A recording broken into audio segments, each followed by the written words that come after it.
tinha me arrebentado todinho, mas ainda não tinha tomado jeito. Para você ter ideia, isso aqui, ó, vive comigo até hoje. Aqui, ó. Isso aqui é uma prótese.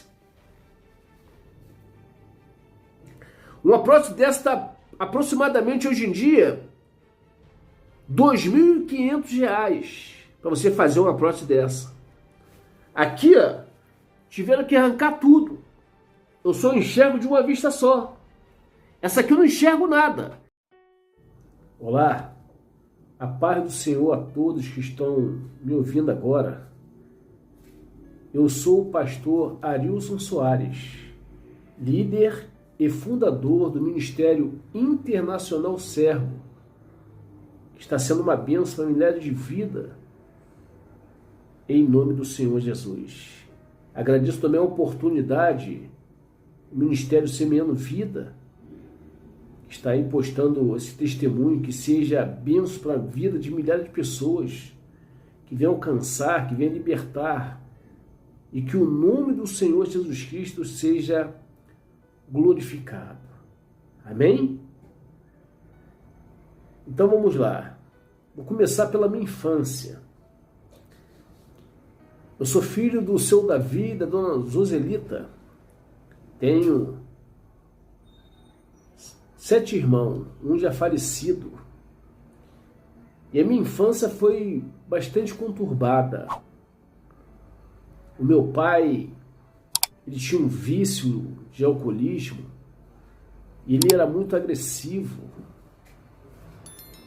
Ele era uma boa pessoa, mas quando ele bebia, ele se tornava uma outra pessoa. Maltratava a gente demais, espancava minha mãe. Muitas das vezes minha mãe tinha que sair correndo, porque quando ele bebia, ele se transformava, queria matar minha mãe, queria matar eu e meus irmãos. Era uma vida muito sofrida naquela época. A minha mãe tinha que correr de casa para se esconder na casa dos vizinhos. Ele vinha atrás com um punhal dizendo que queria matar minha mãe e beber o sangue dela, porque ele ficava completamente endemoniado. E a gente crescemos assim, uma infância conturbada, não tinha paz, muita briga, muita miséria, muito sofrimento, muita dor. Uma vez meu pai chegou em casa que ele tinha uma oficina mecânica, ele era lanterneiro, ele tinha uma oficina mecânica lá na Barão de Bom Retiro. E ele chegou em casa com um cacetete daqueles de policial de borracha e veio embrulhado num jornal.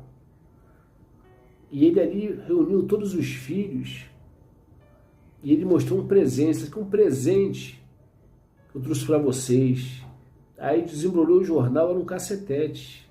Isso aqui é se vocês fizeram alguma coisa de errado, será cobrado com isso. Então, vou testar aqui, fazer um teste para vocês verem. Foram batendo sem mais nem menos, estava bêbado. Bateu na gente ali, começando com meu irmão mais velho, Adelso, depois o Adilson, depois o Ademilton, depois fui eu. Ele batia, ele sentia prazer nisso. Então você que me ouve agora, o álcool é a droga mais terrível que existe na sociedade. E poucas pessoas falam nisso. O álcool é uma droga que é vendido livremente em todos os lugares. Até na farmácia vende essa porcaria. É uma droga que é liberada. É a droga que mais mata, que mais destrói famílias. É o álcool. E eu cresci assim. E já na minha adolescência, a primeira droga que eu experimentei na minha vida foi o álcool. E quem me deu essa droga? Foi o meu próprio pai. Ele bebia nos bares, a gente era pequeno, e ali ele fazia a gente experimentar aquelas tal de Genebra, Pau Pereira, essas bebidas terríveis, conhaque de alcatrão, e ele dava pra gente beber. Era horrível, e ele sentia prazer naquilo e começava a rir. E eu comecei a usar álcool, a primeira droga que eu usei na minha vida foi meu pai que me deu. Você que é mãe, você que é pai, você está levando droga para dentro da sua própria casa. Ali, com meu pai, eu aprendi a beber e também outra droga terrível, eu aprendi a fumar, que ele fumava também. Arizona, aquele cigarro antigo, Belmonte, Continental. E eu aprendi também a fumar, escondido dele, que ele mandava acender o cigarro, eu acendia, tragava. E na minha adolescência eu já estava completamente dependente do álcool e do cigarro. E o meu pai que me levou a isso. E a minha vida começou assim. Muito sofrimento, muita dor. E com 16 anos de idade eu tive que sair de casa, porque o meu pai era muito violento. Eu tinha um irmão, meu irmão na época, viu o meu pai agredindo a minha irmã mais velha, chamada Áurea. E meu irmão, para tirar de cima da minha irmã, que ele estava batendo muito na minha irmã, meu irmão xingou ele parou de bater na minha irmã e foi para cima do meu irmão. Meu irmão correu. E meu pai ficou uma fera. Ele não conseguiu pegar meu irmão já era um adolescente rápido, e ele jurou que iria matar o meu irmão. E num dia, meu irmão estava morando lá com meu irmão mais velho, o Adilson. O meu pai estava passando de carro, viu ele na rua. O meu pai subiu a calçada e jogou o meu irmão Ademilton para o alto. Meu irmão caiu, ele deu ré para passar por cima, meu irmão conseguiu rolar, levantar, mancando, correu e se escondeu numa vila.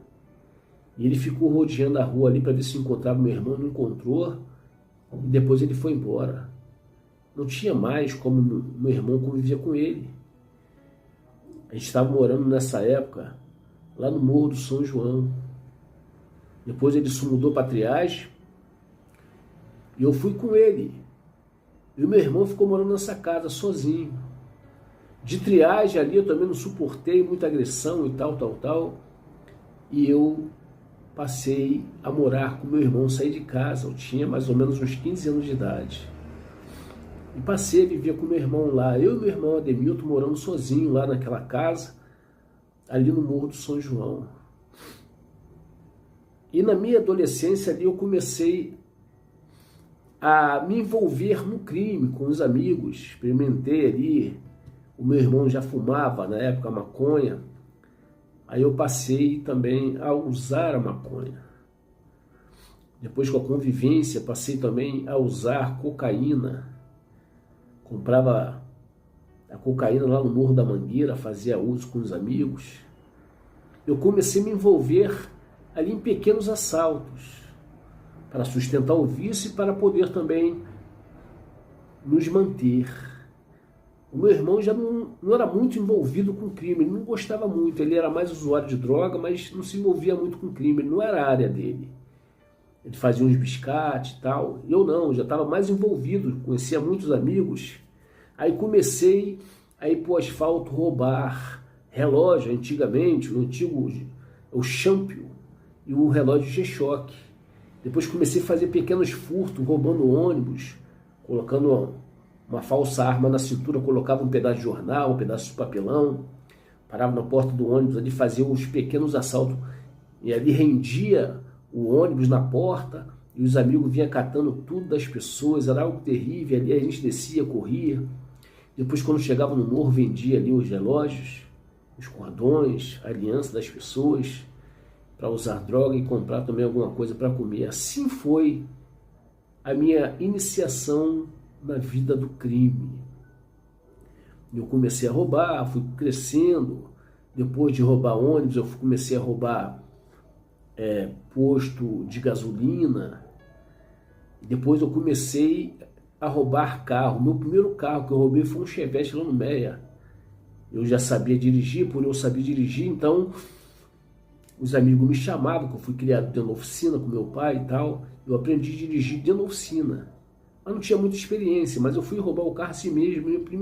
vez que eu fui roubar o carro, roubamos, trouxe o carro numa boa, vendemos o toca-fita ali, o step do pneu, e dali eu comecei a crescer na hierarquia do crime, me envolvendo ali nos pequenos roubos, fui crescendo, fui conhecendo outros amigos de outros lugares, lá no Céu Azul, que é no Engenho Novo, o Morro do Encontro.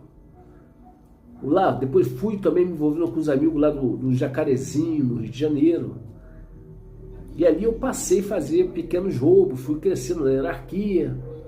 E daqui a pouquinho já comecei a me envolver em crimes maiores, como assalto a carga de cigarro, carga de remédios. Roubava também casa das pessoas. E assim eu fui crescendo no crime. E eu fui me envolvendo cada vez mais no crime, me entregando de corpo, alma e espírito, completamente envolvido, andando armados pelo morro. Eu nunca me envolvi com tráfico, mas a maioria dos meus amigos era tudo traficante, mas o meu ramo era ser assaltante. E assim foi minha iniciação no crime.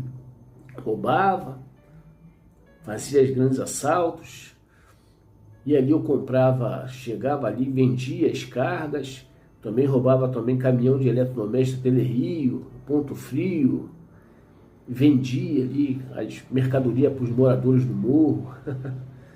Era terrível essa vida. E eu roubava ali, quando pegava o dinheiro, não investia nada, eu só queria saber de gastar com mulheres, bebidas e também usar drogas.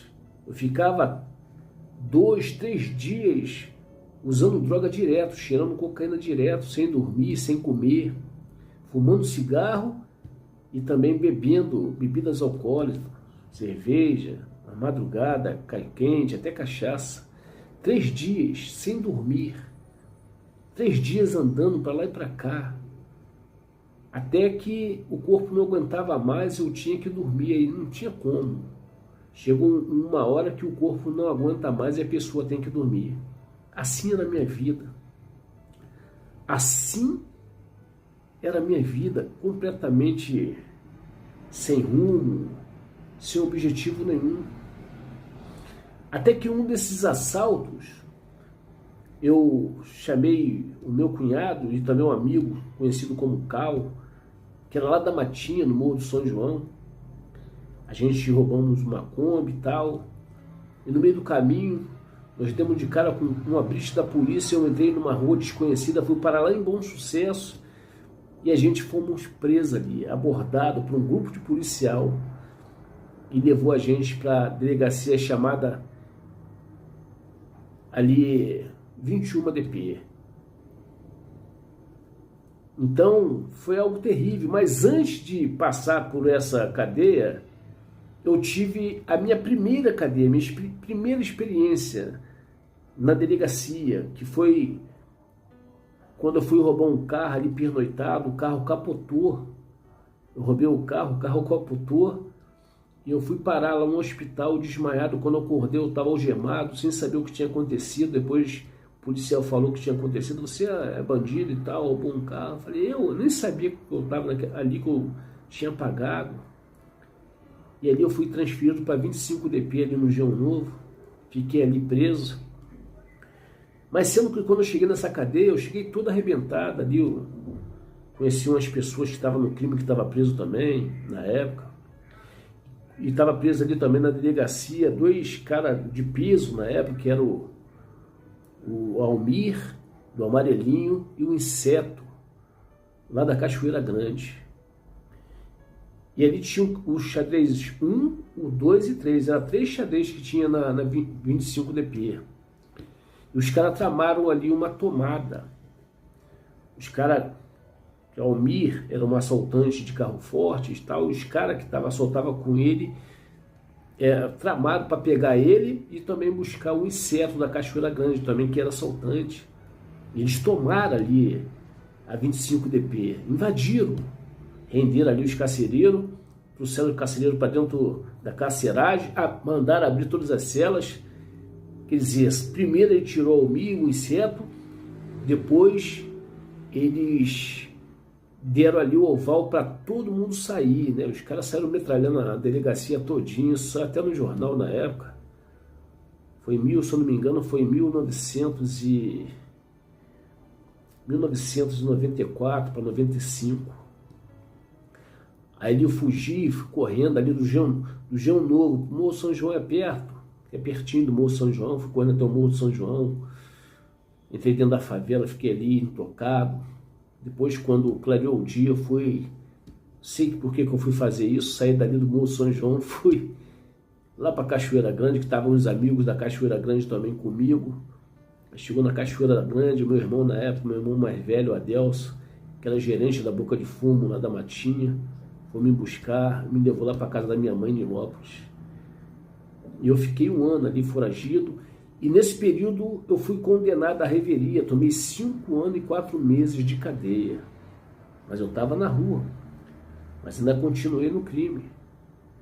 Formei ali em grandes assaltos, e continuei roubando, continuei.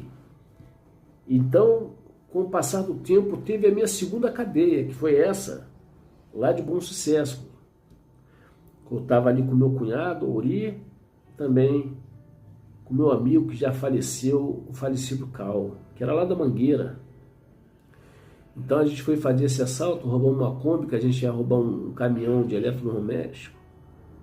E deu errado ali, eu entrei numa rua sem saber, a polícia parou a gente numa blitz, e a gente estava pertinho da delegacia, eu não sabia, a delegacia conhecida como a 21DP em Bom Sucesso. Ali foi massacre.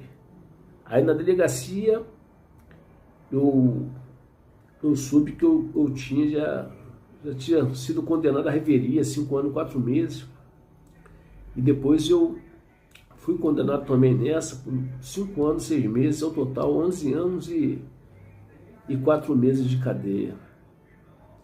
E a gente passou ali um período terrível, um calor tremendo, tinha que ficar sumariando dentro da delegacia. Hoje acabou isso. Hoje as pessoas já vão direto para os presídios, nem existe mais sumariando na delegacia. Mas antigamente eu fiquei 6 meses sumariando, numa cela ali onde morava aproximadamente mais de 30, um cubículo pequenininho que dava por mais ou menos umas 10 pessoas, mas tinha 30, 40 pessoas morando dentro. Um calor terrível, a grade ali era de ferro, aquela chapa de ferro, só tinha abertura para entrada de comida da quentinha, e ali a gente ficava suando dia e noite, era um sofrimento tremendo ali. Era muita dor e sofrimento. Os camaradas penduravam as redes nas grades da cela, assim, tinha umas 5 redes, assim, onde eles dormiam, pendurados no alto.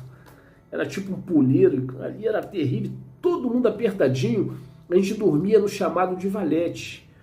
Um de cabeça para cima, outro de cabeça para baixo, envesado assim, ó, valete. E era um calor insuportável.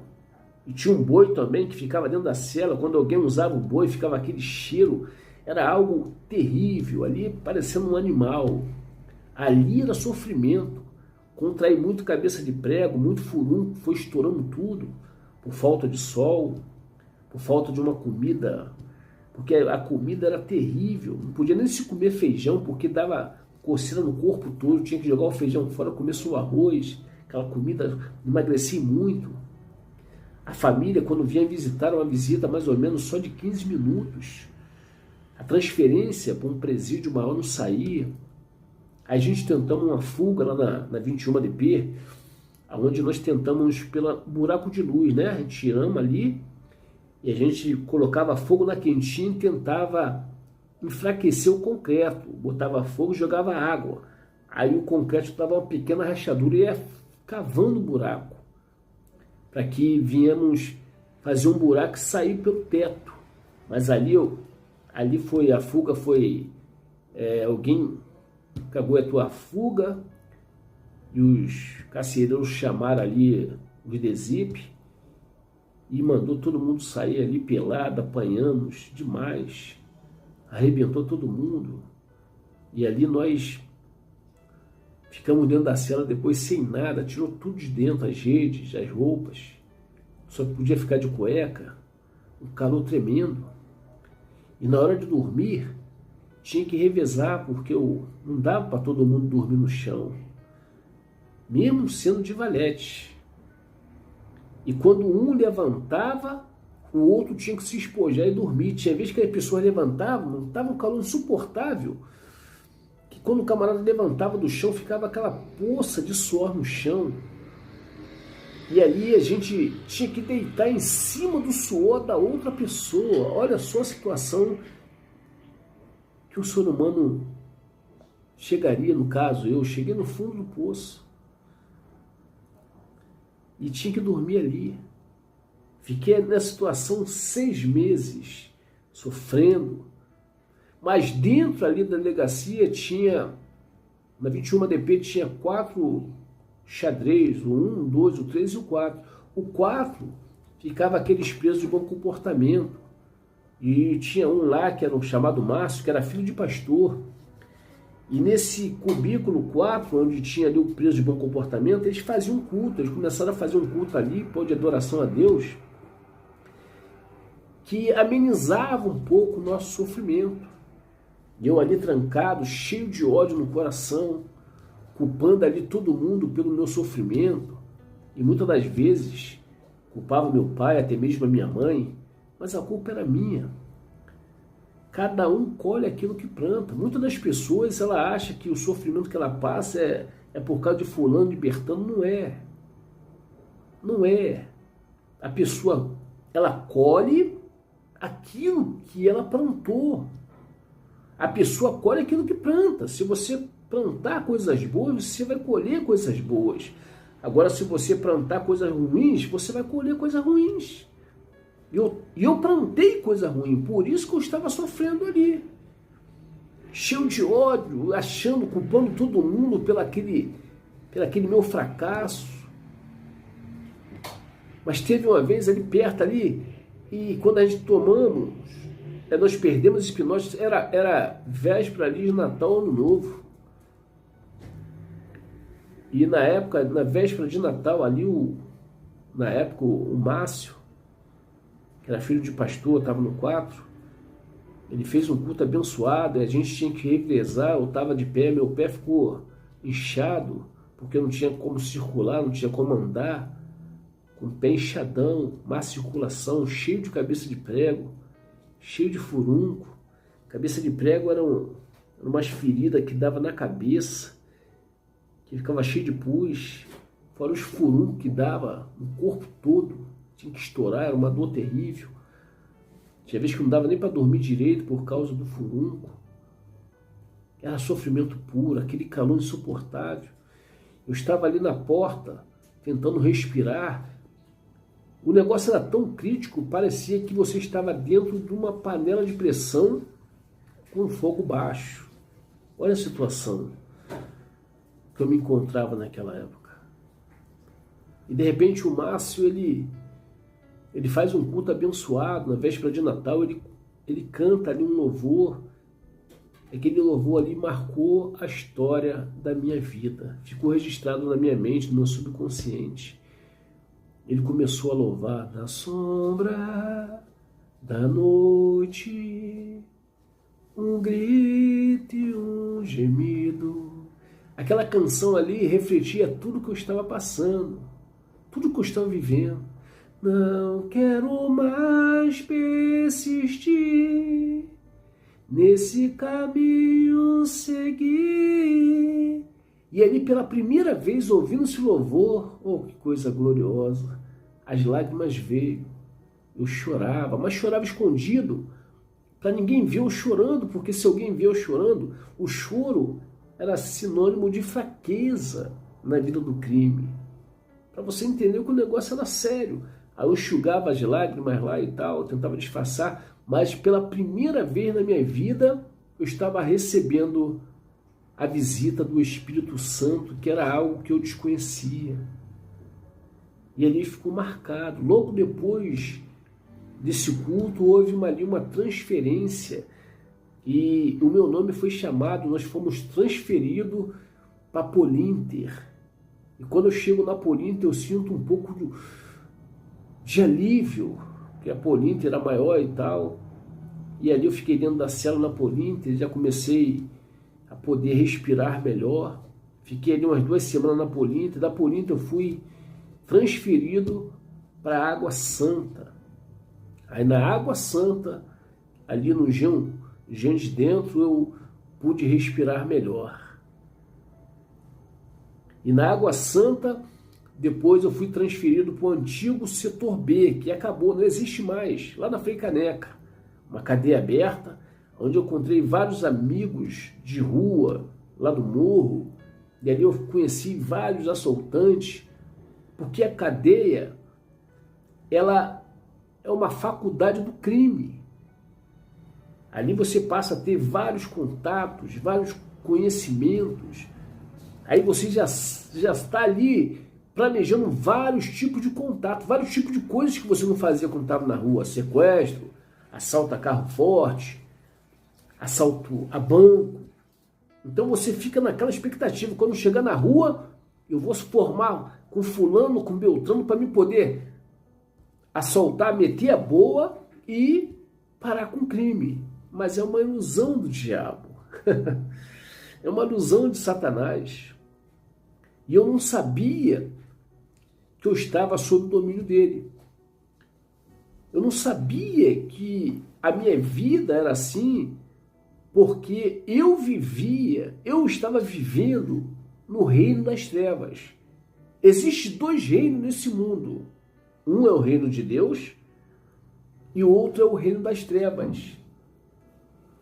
E por eu estar no reino das trevas, Deus não podia fazer nada por mim. Foi uma escolha minha. Assim como existe milhares de pessoas que estão sofrendo nesse momento agora, que elas estão no reino das trevas, estão comendo pão que o diabo amassou. Mas Deus espera uma decisão da pessoa, porque a vida é feita de decisão. Enquanto a pessoa não decidir nada, ela vai ficar sofrendo. E eu estava sofrendo, mas eu achava que o meu sofrimento era causado porque eu estava ali longe da minha liberdade, eu estava preso. Até que eu consegui ali, do setor B, da Frei Caneca, eu fui transferido lá para inaugurar a cadeia. Inaugurei a cadeia de Bangu 3, e ali eu fiquei no Bangu 3, mais ou menos quase 2 anos ali da minha vida, sem visita, sozinho, desamparado.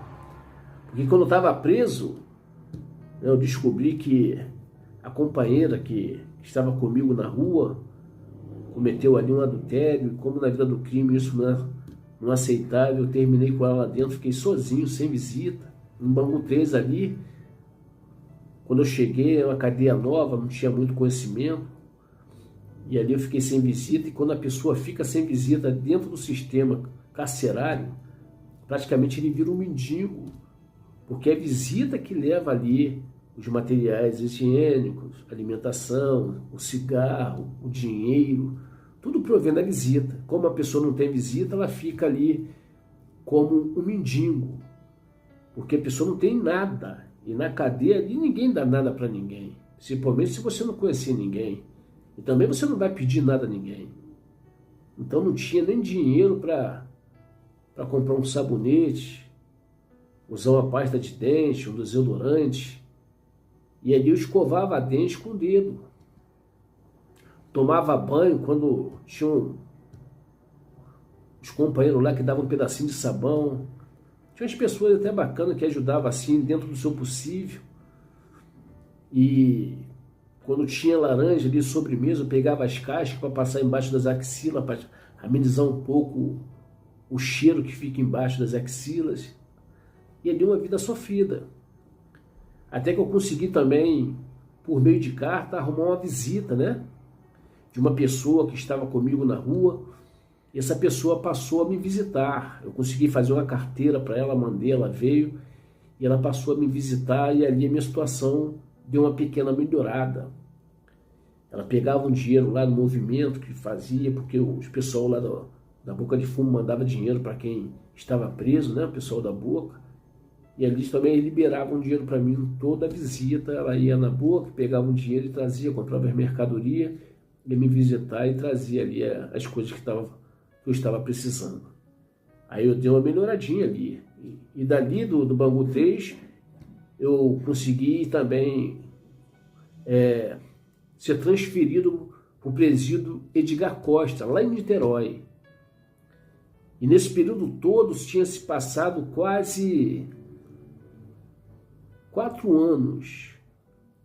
E no ano de 1999, para o ano 2000, ia dar o ano 2000, eu consegui um benefício chamado VPL, Visita Periódica ao Lar. Era para mim sair, visitar a família e voltar à noite. Mas como eu já não tinha propósito de voltar mais, eu queria continuar ali naquela ilusão, então eu saí e não retornei. Continuei na vida do crime. Agora com contato, fazendo vários tipos de assalto para poder pegar a boa e abandonar a vida do crime. E eu ali feliz da vida, achando que eu estava livre, mas eu não estava livre, eu estava livre fisicamente. Mas eu continuava preso espiritualmente falando. Preso numa prisão invisível, uma prisão terrível que iria destruir completamente a minha vida. É uma prisão que você não consegue ver. Estava preso à prostituição, aos vícios. Eu ainda fumava, comecei a beber de novo, quando cheguei na rua, a usar droga de novo. Estava preso. É uma prisão que você não consegue se libertar. Tem muitas pessoas que vai ver esse vídeo agora que está presa ainda. Preso ao vício, à prostituição, à pornografia. Preso a tudo aquilo que não provém de Deus. Ao jogo de azares. Porque a pessoa ainda ela se encontra no mundo das trevas. E eu não entendia por que a minha vida era assim. Só tem um jeito da pessoa se libertar, abandonar os vícios. Porque enquanto a pessoa estiver no mundo das trevas, Satanás e seus demônios têm acesso sobre a vida dessa pessoa. Ele não vai deixar a pessoa sair. Não tem como você se libertar do reino das trevas sozinho. Você precisa tomar uma atitude, que mais tarde eu vou falar, que a atitude é essa que você tem que tomar. Então continuei ali, na vida do crime, cheio de planos. Encontrei com meu irmão Adelson na rua, ele tinha abandonado o crime, que ele era gerente lá do Morro do São João da Parte, que fica na Matinha, lá na Saré. Quem é aí do Engenho Novo sabe onde fica o Morro do São João, que é dividido em 2 pedaços. Tem a Saré, tem a Matinha e tem a parte também que é do Pau Rolô. Então meu irmão, ele tinha saído do crime. E ele levantou também muitos inimigos, inclusive aquele jovem que frequentava baile funk, que arrumava problema, briga, ele tinha que cobrar, ou até mesmo expulsar lá do morro. E quando ele saiu, esses jovens que ele mandou expulsar do morro para não matar, voltaram para o morro e se tornaram gerentes da Boca. Tinha problema com ele, não comigo, mas tinha problema com ele. Não gostava de mim porque eu era irmão dele, irmão do Adelson. Então eu continuei ali. E eu fui visitar o meu irmão, que estava morando lá em Cordovil, estava trabalhando e tal. E fui lá com meu cunhado e tal, fui na casa da minha mãe. Lá na casa da minha mãe encontrei meu cunhado, fomos lá visitar meu irmão. Quando eu cheguei lá na casa do meu irmão, estava a casa dele fechada, estava tudo escuro. A gente estava indo embora, no meio do caminho eu encontro com ele, vindo do trabalho. E aí, Deus, pá, apertei a mão dele, ele ficou feliz de me ver. Sabe quando? Eu falei, pô, já tem 2 dias. Aí vamos lá em casa, lá, quando a gente retornou a casa, mas a tua casa tá fechada, não tem ninguém lá não. Aí a gente falou, a esposa dele na época, chamada Cláudia e tal. Na Cláudia não tá aí não e tal. E quando chegou lá, na casa dele, ele abriu a porta, a casa estava vazia, sem nada. Só depois lá no quarto, uma trouxa de roupa e o violão dele em cima da trouxa de roupa. cachorro estava lá, o cachorro que eles tinham. Ele não sabia o que tinha acontecido. Casa vazia, não tinha a mulher dele nem as filhas dele. Aí eu fui embora, falei, Adelson, vai ficar tranquilo. Aí ele falou, não vou. Aí fomos eu, né, embora. E ele ficou lá sozinho. E depois ele aparece na minha mãe e conta que a mulher dele tinha arrumado um amante. Ali o amante arrumou uma casa para ela e eles foram morar. Ela foi junto com a filha dele, Andressa, morar lá na casa desse amante e abandonou ele lá com o violão dele, as trouxas de roupa dele. Ele estava muito abatido, revoltado. E ele ficou ali um tempo na casa da minha mãe e tal. E eu também estava passando um tempo lá também na casa da minha mãe, mas também tínhamos contato lá no Morro do São João.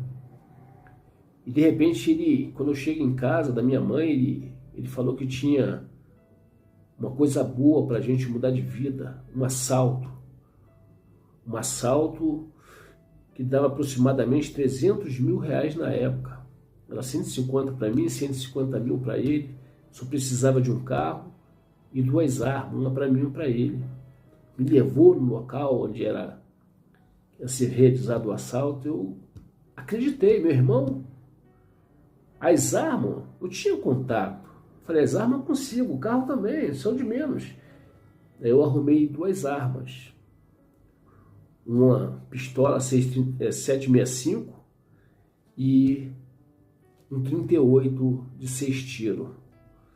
Aí mostrei para ele ficou feliz, fui lá, levei o carro roubado, deu o carro para ele levou o carro, estacionou lá perto da casa da minha mãe, falou que era de um cliente que ele ia fazer uma pintura, as armas escondeu em cima do armário e falou, segunda-feira então nós vamos fazer esse assalto, vamos ficar bem, Adelson, tranquilo, acreditei nele. Voltei pro morro. Aí quando foi mais tarde, isso era praticamente um dia de sábado, lá com as 6, 7 horas da noite. Aí meu irmão me liga, estava com o telefone, dizendo que o Adelson tinha acabado de ser baleado. Meu irmão, perto do morro ali da casa dele, que meu irmão Ademilton, ele estava morando lá no Morro do Andaraí, lá em cima do morro. Como isso? Ele falou, Arilson, não sei o que aconteceu, só sei que a filha do Adelson apareceu gritando aqui, a Andressa apareceu gritando, a menina tinha por volta de 9 a 10 anos de idade. Aí contou que ela estava indo lá para a casa do meu irmão Ademilton, porque o Adelson falou que queria conversar com ela, mas tinha que ser lá. Ele planejou tudo na mente dele. E ele pegou uma das armas, o revólver 38, e ali, não sei o que ele arrumou para convencer ela, ela acabou acedendo, foi com ele. Quando chegou lá em cima do morro do Andaraí, ele mandou a filha dele correr, pegou a arma, apontou na direção da mulher e deu 3 tiros na cabeça dela. E ela cai morta na hora. Depois ele dá um tiro na cabeça dele. Quando a criança chega lá na casa do meu irmão Ademilton, ela chega em pranto, desesperada. Ademilton corre, vê a cena terrível. A Cláudia morta e o meu irmão agonizando do lado, com a arma. Os traficantes vieram, perguntaram o que está acontecendo. Meu irmão não sabia o que dizer. Os traficantes pegaram a arma, levaram. Depois chegou a ambulância e ele foi levado ali para o hospital do Andaraí. Ninguém sabia aonde Adelson tinha arrumado essa arma. Só eu. Fui enganado por ele, fez aquela tragédia. Depois disso eu fiquei completamente perturbado. Comecei a beber, comecei a cheirar cocaína como nunca. E o pior, que os inimigos do meu irmão, que era aquele jovem funkeiro, tramaram uma arapuca para mim tremenda. Um responsável lá na boca, no movimento na época, me chamou ali para um desenrolado, e eles estavam tudo presentes, porque eu tinha pegado as armas lá da boca de fumo. Mas eu fui enganado. Ali eu expliquei tudo o que tinha acontecido. O rapaz que estava de frente na boca de fumo na época viu a minha sinceridade e liberou. Eu entreguei a pistola 765, o 38 perdeu. Ele falou, não precisa nem pagar o 38, tá tranquilo, Arilson. Tô vendo que você está falando a verdade. E ali eu fui isento ali. Porque se não fosse isso, poderia até morrer naquele momento ali. Ali foi um grande livramento. E na época eu estava frequentando ali um terreiro espírita, de candomblé. E ali eu estava usando também na época uma guia de uma entidade chamada Maria Padilha do Cabaré. E na morte do meu irmão eu estava com essa guia. E essa guia já tinha mais de 200 anos. E lá no enterro do meu irmão, o meu outro irmão, que é pastor na época, chamado pastor Adilson, ele me viu com essa guia. Ele falou, rapaz, onde você arrumou isso? Eu falei, não, foi no centro e tal. Mas eu falei, eu vou devolver, não é minha. Aí ele falou, não, você não pode devolver essa guia. Eu falei, por que não? Porque tem teu suor aí. Eu falei, eu sei, mas eu tenho que devolver, o que vai fazer com ela? E ele pegou ali, falou que tinha que queimar, me convenceu que foi algo terrível que ele foi fazer, que não era para mim ter feito isso. Porque eu estava no reino das trevas. Eu não tinha uma aliança com Deus. Eu estava ali sob o domínio do diabo, seus demônios. E ele pega essa guia e queima. E a entidade ficou sabendo. E me ameaçou de morte. Essa entidade falou que ia destruir a minha vida. Porque era uma guia de 200 anos. Não poderia ter queimado de maneira nenhuma. E me jurou que iria me matar. Depois disso, desse acontecimento, eu fiquei quase maluco. Porque toda vez que eu bebia, toda vez que eu fazia uso de cocaína, eu ouvia o diabo falar na minha mente, no meu subconsciente, você matou o teu irmão. Olha que coisa terrível. A minha mãe, na época, meus irmãos, como é que o Adelson arrumou esse carro? Onde o Adelson arrumou essa arma? Ninguém sabia onde ele tinha arrumado o carro nem a arma, mas eu sabia e ficava calado, sofrendo com aquilo ali. E quanto mais eu bebia, quanto mais eu usava drogas, mais eu ouvia essa voz falar comigo ao ponto de eu pegar a arma e apontar para minha cabeça e querer tirar minha própria vida. Mas eu não conseguia apertar o gatilho. Era algo terrível. E eu passei a ser descontrolado no álcool e no vício da cocaína e do cigarro. Foi algo terrível. Fiquei quase maluco. Comecei a ver vultos. Comecei a ficar com medo. Até que uns amigos meus lá do morro, eles planejaram um assalto a carro forte lá em São Paulo. E me chamaram para me dirigir um caminhão para fechar o carro forte, cheio de armas. Armas, fuzis, grosso calibres, 762, 223, vários tipos de fuzil, fuzil AK-45. E no dia para ir para o transporte, para ir para São Paulo, fazer esse assalto, eu fiquei com medo. Eu fiquei com medo terrível e não fui. E depois, todos eles foram presos no meio do caminho ali por uma emboscada que a polícia tinha preparado para eles. Se eu tivesse ido, talvez eu tinha sido preso. Talvez foi um grande livramento, eu não sabia. E a maioria dos meus amigos foi preso. O Tico, que era um dos grandes amigos meus, eles foram presos. Estava envolvido também um TK lá do Rato Molhado. Então ele foi preso. praticamente eu fiquei sozinho ali, no morro, juntamente lá com os traficantes novinhos que odiavam meu irmão. Então eu ficava ali, usando droga no Morro São João, e eu sentia ali um clima meio estranho. Era algo terrível. Parecia que ele estava tramando contra a minha vida. Eu chegava ali, conversava com ele, apertava a mão de todo mundo, aí daqui a pouco ele saiu. Começou a me dar uma paranoia tão grande que uma vez eu, usando a cocaína demais, me deu uma paranoia. Eu desci o morro ali, praticamente andando rápido, e eu senti uns tiros nas minhas costas. Andando alucinado, fui parar lá no Meia, quase 3 horas da manhã. Alucinado, síndrome de pânico. Eu liguei para o meu irmão Ademilton, ele foi me buscar lá 3 horas da manhã, eu completamente alucinado, drogado. E ele me levou para a casa dele.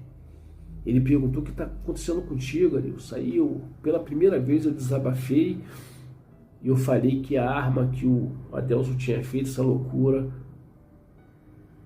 era minha. E ali eu chorei como uma criança ali. Chorei demais.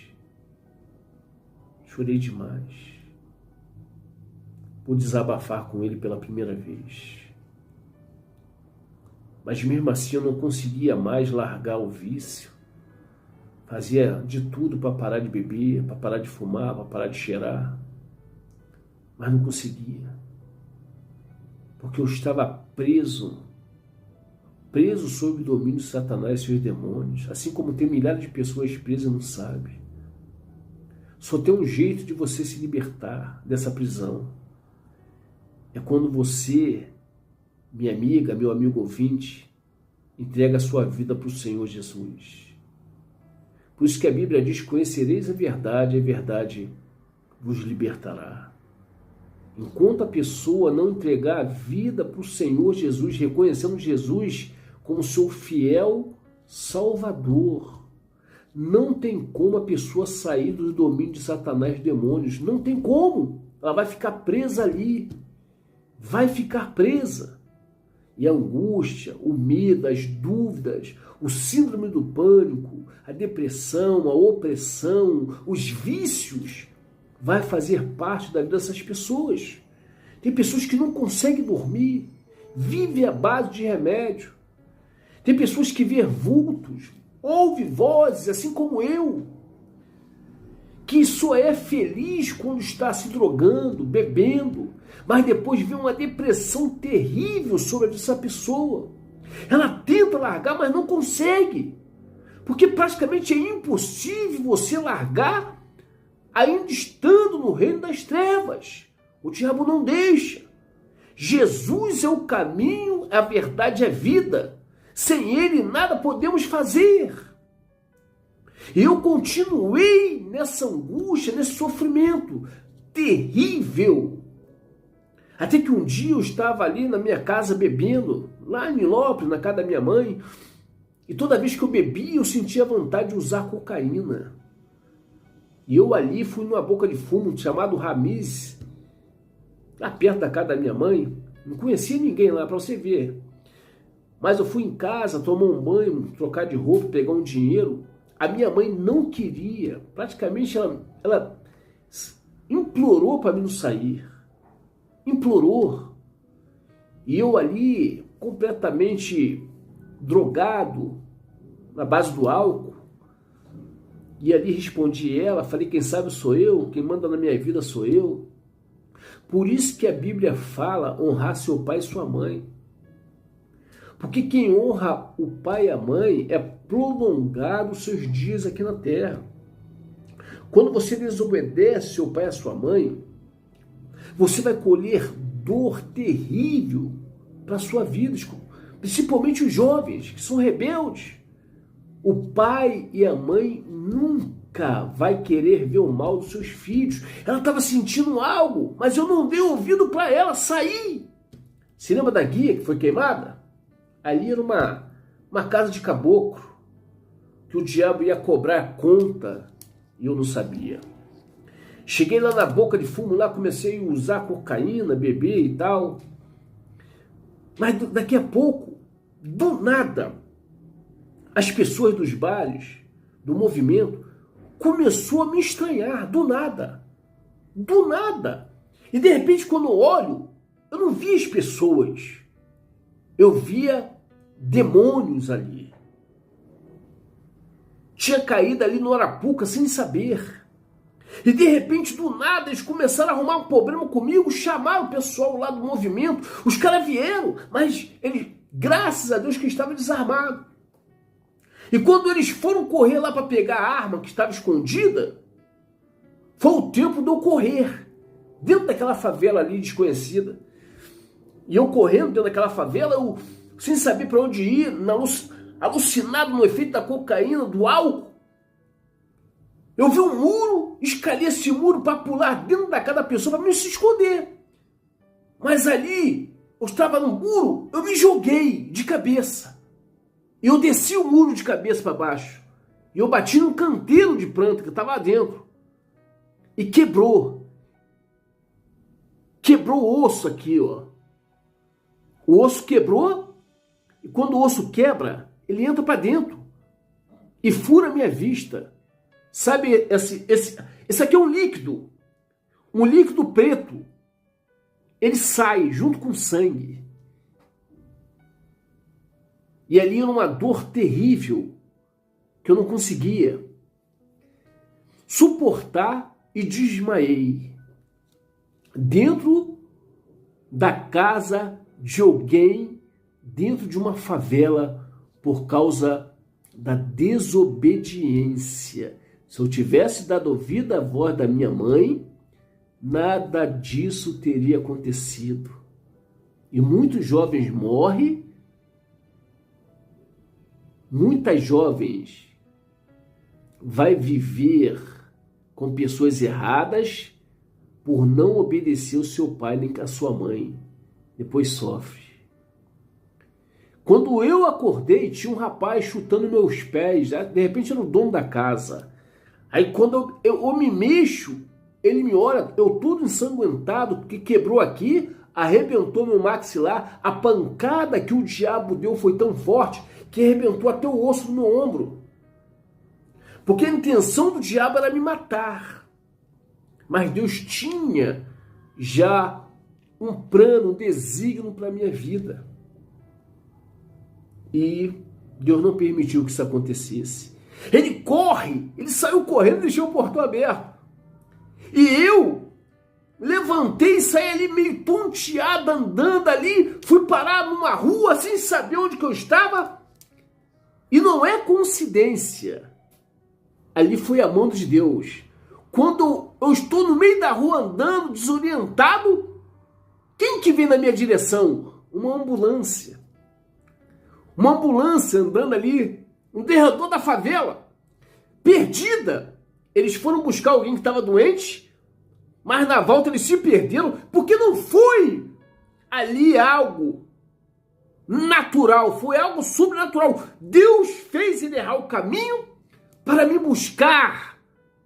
Talvez se isso não tivesse acontecido, algo terrível teria acontecido comigo. Eles param a ambulância, faz ali os primeiros socorros comigo, me leva para o hospital chamado Getúlio Vargas, lá em Bom Sucesso. E quando eu chego no hospital, todo arrebentado, a minha cabeça ficou deste tamanho, por causa da pancada. Desculpa. Aí depois eu descubro que o osso que quebrou perfurou minha vista por dentro. E saiu o líquido preto. E eu fiquei cego. Coisa terrível, né, pessoal?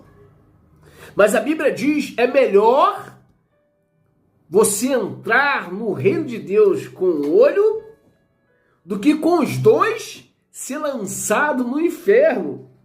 Está no livro de Mateus 38:9. 38:9. Então, não, 18:9, Mateus 18:9. Então, pessoal, isso é muito forte. Mas precisou isso acontecer para mim tomar uma atitude. Porque eu não queria vir para a presença de Deus. Porque uma semana antes disso acontecer, eu estava indo para a igreja. Mas eu não queria largar o pecado. Eu queria servir a Deus do meu jeito. Eu não queria servir a Deus da forma que Deus tinha ordenado para servir. Porque para servir a Deus tem que ter renúncia. Tem que sacrificar. Tem que abandonar o pecado. Eu não queria. Eu queria ficar na igreja bebendo, fumando, cheirando, me prostituindo. E eu achava que Deus tinha que me abençoar dessa forma. Eu não era abençoado, ficava revoltado. Até que uma vez eu conversando com meu irmão, o bispo Adilson Santos, depois disso que eu perdi a visão, que eu tive que fazer ali um tratamento, colocar um implante. Isso aqui que eu estou vivendo agora, isso aqui não é meus olhos, isso aqui é uma lente, é uma prótese ocular. É uma prótese ocular. Só depois desse sofrimento aqui que eu passei a ir para a igreja. Mas dessa forma, queria servir a Deus do meu jeito. Não queria renunciar. Não queria que Deus me abençoasse. Porque eu não queria mais ficar na vida do crime. Queria ter uma vida normal. Eu tinha uma namorada que ela vivia comigo como se fosse minha mulher. Eu não era casado. Isso era errado aos olhos de Deus. Mas mesmo assim eu queria isso. Eu não queria abrir mão. Eu continuava bebendo, continuava fumando. Então é algo que as pessoas precisam entender. Eu ia para a igreja, ouvia os pastores pregarem coisas tremendas a respeito de Deus, mas nada acontecia na minha vida. E quando eu recebia uma migalha, que é um milagrinho, logo lá na frente o diabo tomava. Eu ficava feliz ali, contava até um testemunho, mas depois eu perdia. Eu ficava furioso com aquilo ali. Eu já tinha perdido uma visão, tinha me arrebentado todinho, mas ainda não tinha tomado jeito. Para você ter ideia, isso aqui, ó, vive comigo até hoje. Aqui, ó. Isso aqui é uma prótese. Uma prótese desta, aproximadamente hoje em dia, R$ 2.500 para você fazer uma prótese dessa. Aqui, ó, tiveram que arrancar tudo. Eu só enxergo de uma vista só. Essa aqui eu não enxergo nada. Isso aqui é uma estética. Isso aqui é colocado, olha a diferença. Eu sem o olho e depois que eu coloco a prótese ocular. Entendeu? Eu não ando sem a prótese, eu só ando com a prótese. Porque se eu andar sem a prótese, causa espanto, as crianças ficam com medo. As pessoas ficam assustadas. Aí quando eu coloco a prótese ocular, ó, olha a diferença. É uma diferença enorme. Aqui, ó. Olha aí, ó. Tá vendo? Vocês estão vendo a diferença? Quem olha pra mim assim, não vê que eu sou deficiente visual. As pessoas só acreditam que eu não faço. Isso aqui é uma prótese. Vocês viram aí, pessoal? Mas mesmo assim eu continuei ainda na prática do pecado. Porque, pelo contrário que as pessoas pensam, o pecado traz um prazer tremendo para nossa carne. Por isso que a Bíblia diz que há uma guerra entre a nossa carne e o nosso espírito. São inimigos. A carne cogita as coisas do mundo e o espírito procura as coisas de Deus. Um se opõe um com o outro, há uma guerra. Eu não queria abandonar o pecado, eu sentia prazer em beber, fumar, cheirar, me prostituir. Eu sentia prazer. E uma vez eu falei para o meu irmão, antes de acontecer isso comigo, eu estava indo para a igreja, eu falei para ele, irmão, por que eu não sou abençoado? Aí ele me chamou e falou algo que ficou registrado na minha mente. Ele falou: rapaz, para você ser abençoado, para sua vida mudar, você tem que abrir mão. Jesus disse: aquele que quer vir após mim, negue-se a si mesmo. Aí que mora o perigo, negar a si mesmo. Eu não queria negar a mim mesmo. E milhares de pessoas que estão me ouvindo agora, até mesmo que estão dentro da igreja, não quer negar a si mesmo. Muitas pessoas estão dentro da igreja como eu, frequentadores de igreja. Frequentador de igreja não tem como Deus mudar a sua vida. Aprenda isso. Deus só muda a vida daqueles que fazem um compromisso com Ele. Enquanto a pessoa não tiver um compromisso com Deus, não tem como a vida dessa pessoa mudar. E ele foi sincero para mim. Esse irmão que tinha queimado a guia, que não era para ele ter feito isso, foi um erro que ele cometeu. Porque eu me encontrava no reino das trevas. E ele disse para mim, você tem que abandonar tudo que você pratica. Aí você fuma, você bebe, você usa drogas, você vive fazendo um sexo com a tua namorada, dentro da casa da minha mãe. Você tem que abandonar isso, irmão. Enquanto você não abandonar isso, não tem como a sua vida mudar. E quando eu ouvi isso, eu fiquei furioso, porque não era isso que eu queria ouvir. Eu queria que Deus mudasse a minha vida da forma que eu me encontrava. Assim como milhares de pessoas que irão ouvir esse testemunho. Sabe por que a sua vida não muda, meu irmão? É porque você não quer negar a si mesmo.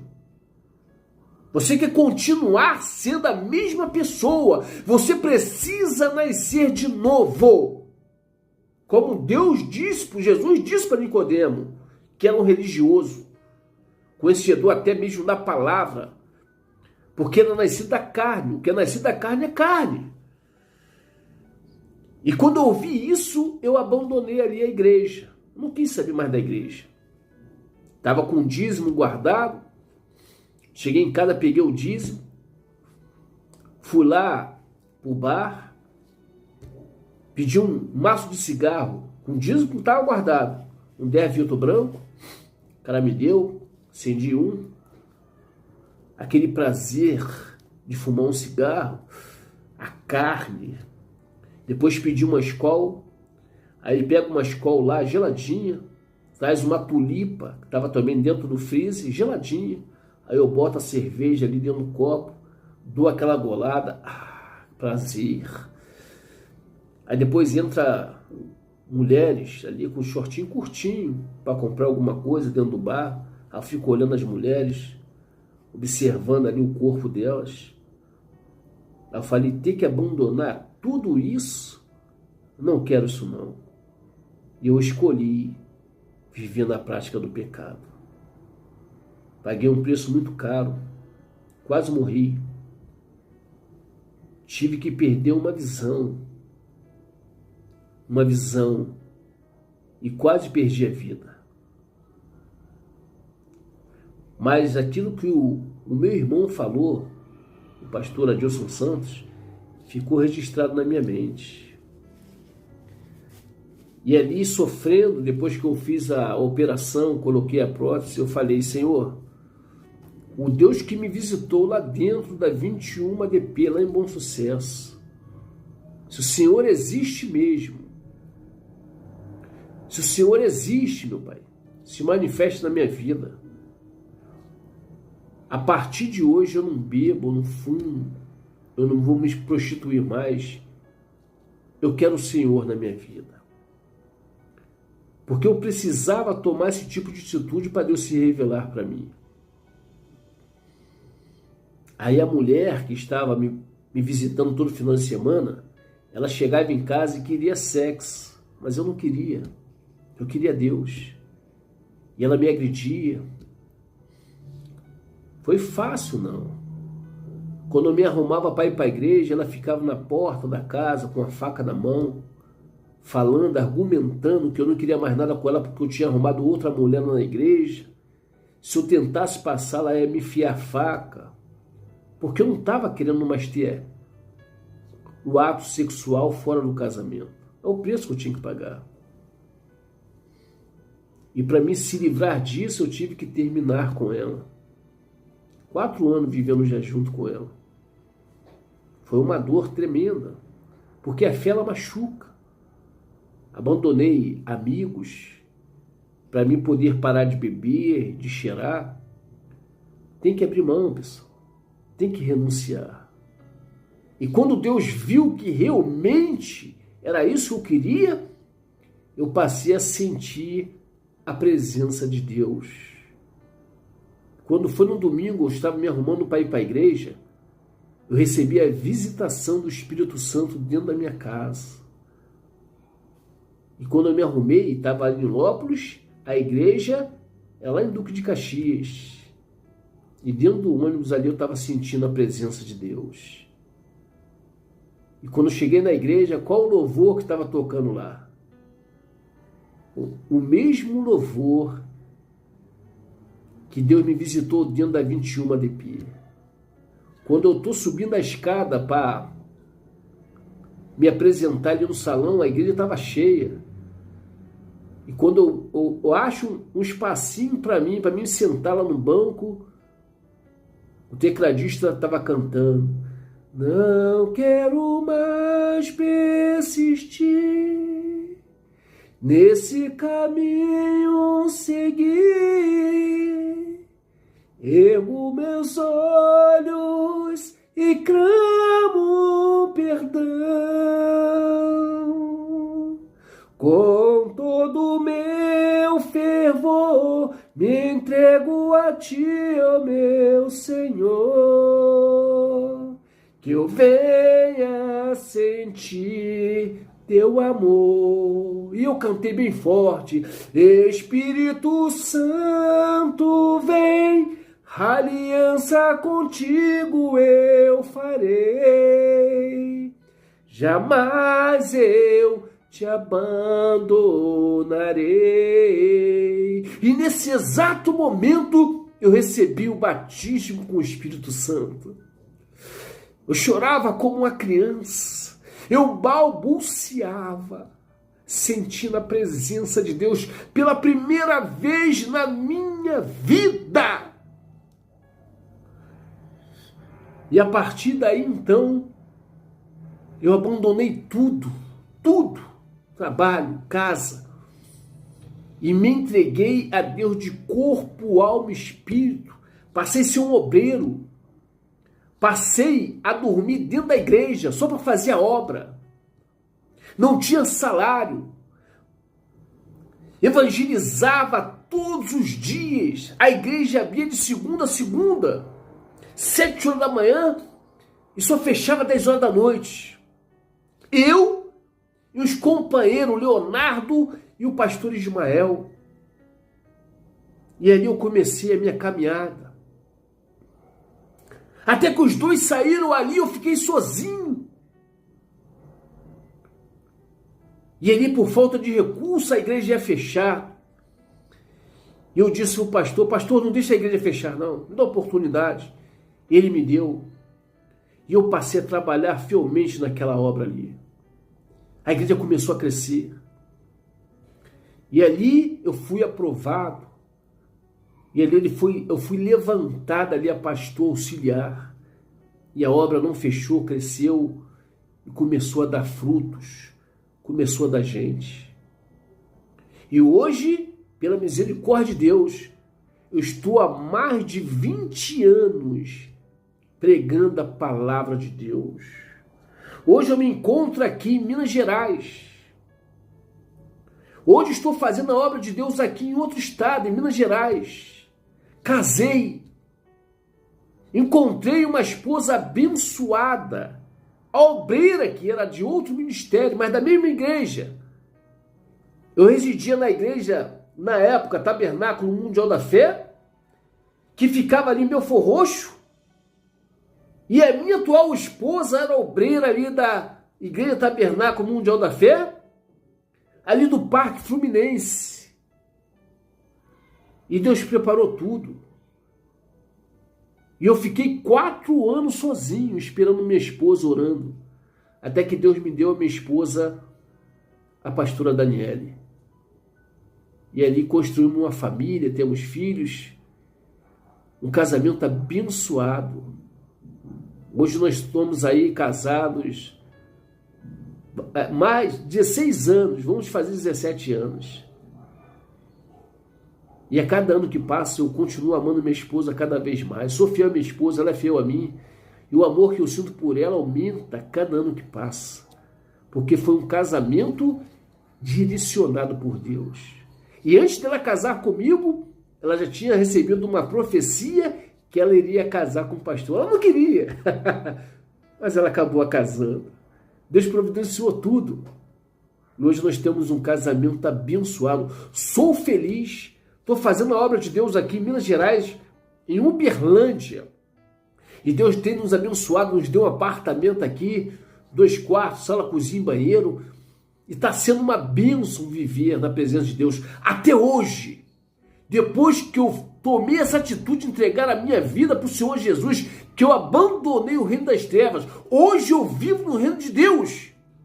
Não fumo, não bebo, não cheiro, não me prostituo, porque eu não vivo mais a obra da carne, eu vivo a obra do Espírito. E sabe a guia que foi destruída, que o diabo quase me matou? Depois que eu saí, que eu me firmei, virei pastor, teve uma senhora que estava há 38 anos, que era mãe de santo.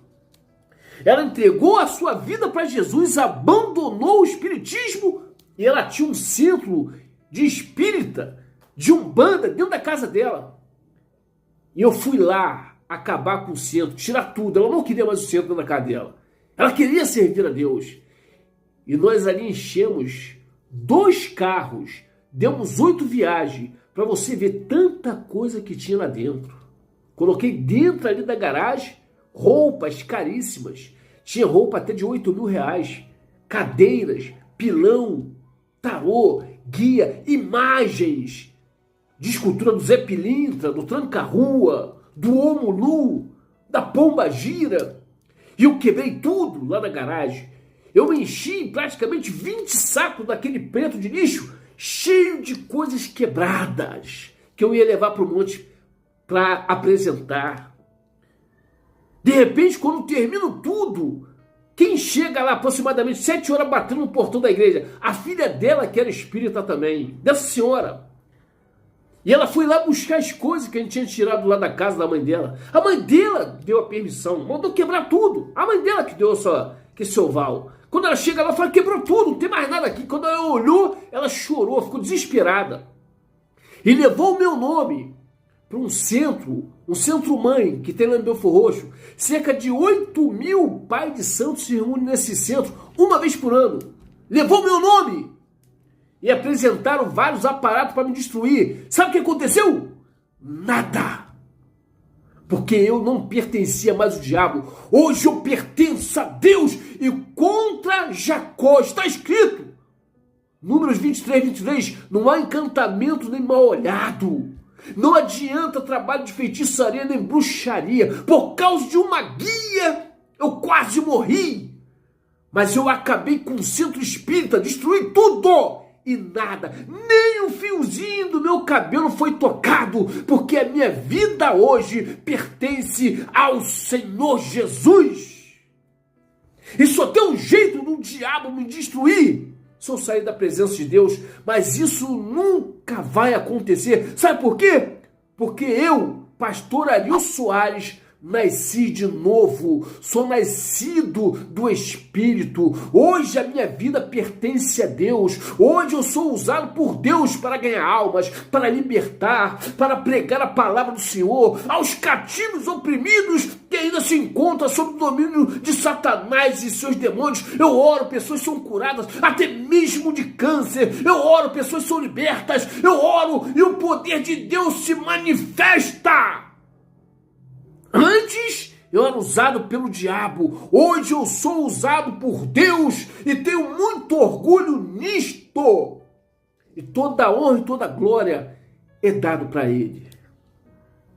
E aqui eu deixo meu agradecimento ao canal Semeando Vida. Muito obrigado. E que Deus abençoe rique e abundantemente a todos que vão ouvir esses testemunhos, porque eu sei que a sua vida vai ser edificada. Também vou deixar aqui no rodapé o contato, o meu contato, o meu zap, o número do telefone, se você quiser que eu leve esse testemunho para sua igreja. Não cobro nada. De graça recebeste, de graça dá. Eu tenho o maior prazer em fazer a obra de Deus. Tá bom? A pessoa só vai dar uma oferta para a gente poder se localizar, se for em outro estado, outra coisa assim, tá? Tá bom? Mas fora isso, eu não cobro nada, tá bom, pessoal? Eu tenho o maior prazer e que esse testemunho venha fortalecer, edificar milhares de pessoas que estão nos ouvindo agora, tá bom? Eu sou feliz, pessoal. Eu tenho uma vida abençoada. Hoje eu tenho paz. Hoje eu não preciso mais me drogar, beber, fumar. Hoje eu sou livre. Porque Jesus me livrou. Porque eu tomei uma decisão e eu entreguei a minha vida de corpo, alma e espírito. Eu tomei uma decisão. Eu tive que abrir mão de muitas coisas. Eu neguei a mim mesmo, porque se a pessoa não negar a si mesmo, não tem como ela ver o reino de Deus. É impossível a pessoa servir a Deus estando na prática do pecado. O pecado, ele faz a separação entre Deus e o homem. Deus ama o pecador, mas Deus abomina o pecado. É isso aí, pessoal. De ex-integrante da facção Comando Vermelho, hoje um pastor do Senhor Jesus. Olha a obra tremenda, pessoal, tá bom? Que Deus abençoe em nome de Jesus. Amém. Canal Semeando Vida. Deus dá o crescimento à semente que é plantada em terra boa. Deixa aqui o seu comentário, se inscreva no canal e ative as notificações para receber mais conteúdos que irão abençoar a sua vida. Até a próxima e fiquem com Deus.